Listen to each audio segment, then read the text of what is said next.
just come out to explore a little place near me. A place called Garca. It's a bit overgrown, to be honest. It's a bit thick. It's got a thorn, so I had to put the video on a bit earlier. About 150 years ago, something on them. This area was obviously lots of mining and clay workings. And you can see we've got a big chimney here.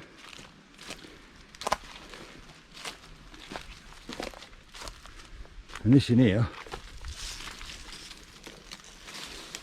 is the remains of a Longstore. Footing.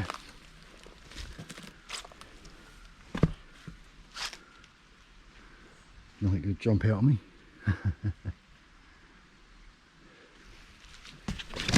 There we go, nearly fell on over red. It's quite a big structure. Let's step down in here, look at it, it's safe. And you see, we've still got all the old wooden frame made of corrugated. Late 19th century. So my understanding is there'd be a fire there, like an oven down under here, and this would be a raised bed. Along here be all raised, and they'd lay the clay out on here, and the fire and the warmth would go underneath, and basically underground heating, and dry the clay up. It'd then be bagged up and taken down through the village where I live, probably down to Par Market and onto ships, and then transported all over the UK and abroad. So yeah, this is still standing as an old Longstore. Not much left of it. Some nice old wooden beams up there.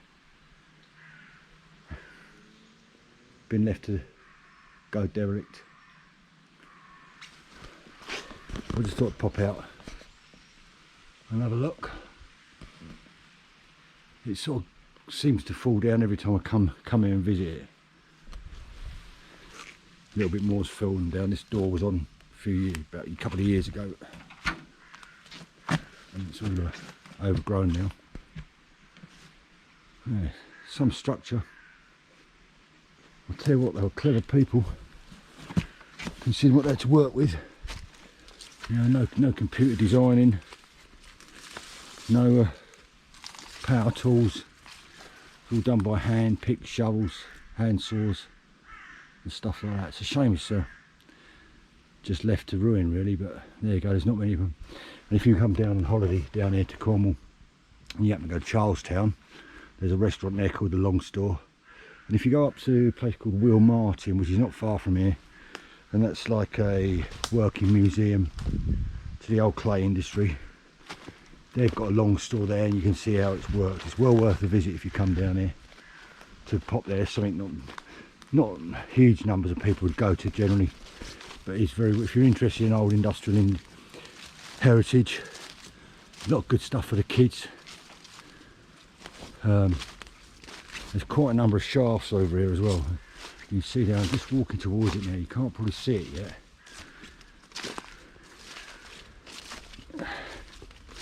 I'll step up here without falling over. And just in there, there's another shaft opening. We'll walk up here one day, maybe like a fox or something. You can see it goes under there. I'm not going to go down it. Just there. There's another one. I've done another video of a place called Garca Falls, which is just over there. It's like a little waterfall, and there's an entrance to a mine shaft. You can go under and have a look. Well, you can't really officially, you can get into it.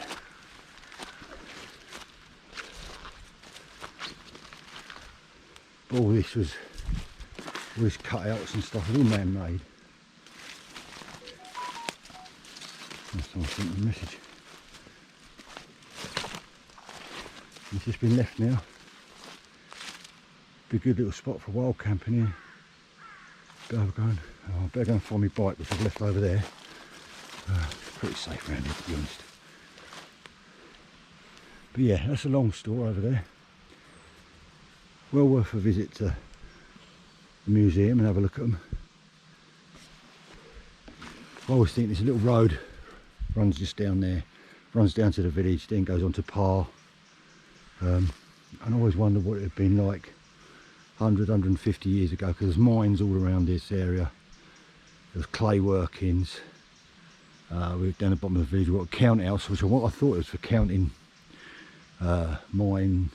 clay bags or something on horses and carts, but it's not actually. It was the